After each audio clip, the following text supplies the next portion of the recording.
Zadružna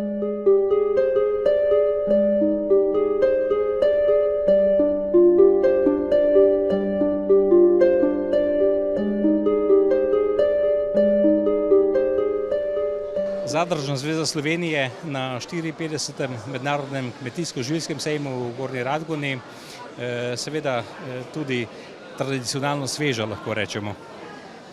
Ja, vsa leta se tukaj pojavljamo, predstavljamo naše zadruge.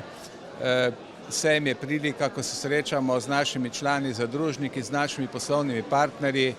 Veliko županov se tukaj ustavi, veliko ljudi iz tega poslovnega in političnega nekako sveta.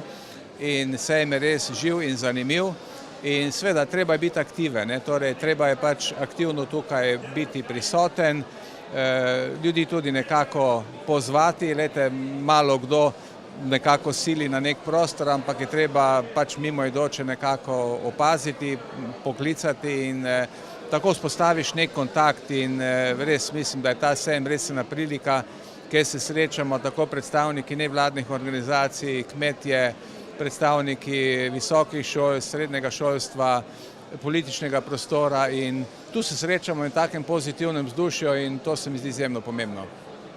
Še poseben dan za zadružnike je sreda, ko je dan Zadružne zveze Slovenije in takrat tudi podelite letna priznanja vsem najuspešnejšim zadrugam in zadružnikom.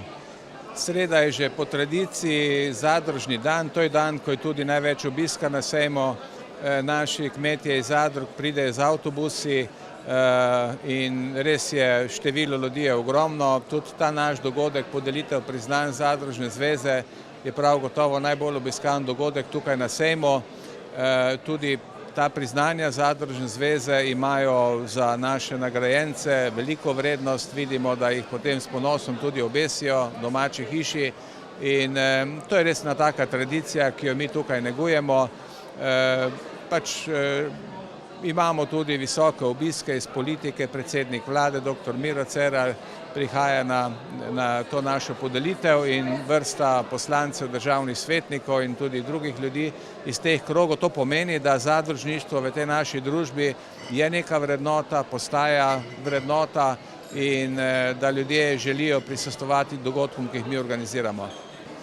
Gospod predsednik, koliko kmetijskih zadrug se zdaj združuje v Zadružno zvezo Slovenije? V Zadružni zvezi je nekaj čez 60 kmetijskih zadrug vključenih, velika večina, torej tistih zadrug, ki imajo nek resen poslovni prostor v tem slovenskem prostoru, tako da kar 80% vsega kmetijskega odkupa se vrši preko teh naših zadrug. Za kmetov skrbujemo tudi z repromaterialom, tako da seveda ta vloga je izjemno pomembna. Držimo tudi te mednarodne kontakte z Kopo Kodžeko, tako da smo mi dejansko res prisotni v tem slovenskem prostoru in tudi v evropskem prostoru. O čem pa je po vašem mnenju temeljna moč slovenskega zadružništva? Slovensko zadružništvo ima res dolgoletno tradicijo, preko 140 let in to je res ena častevredna tradicija. Začetki zadružništva so v drugi polovici 19. stoletja, ko je dejansko bila ta velika kriza v kmetijstvu, tudi v tem našem prostoru. In moč je v tem torej, da se mali kmetje, mali podjetniki med seboj povezujejo in s tem postajajo močnejši na tem trgu. To se mi zdi izjemnega pomena, kajti vidimo, da tudi v tem času te krize tukaj je seveda potrebno, da se združujemo, da smo bolj povezani in le na tak način nekako se lahko zoperstavljamo temu velekapitalu, ki vidimo, da vedno bolj prodira tudi v slovenski prostor. Mi smo, lahko rečem, res to kmetijstvo in podeželje ohranili, mislim, da najbolj po zaslugi naših zadrug. Tudi pomembno je, da ohranjamo deželno banko, da ohranjamo naše trgovine zadružne po podeželju, da ohranjamo poslovalnice deželne banke, tako da...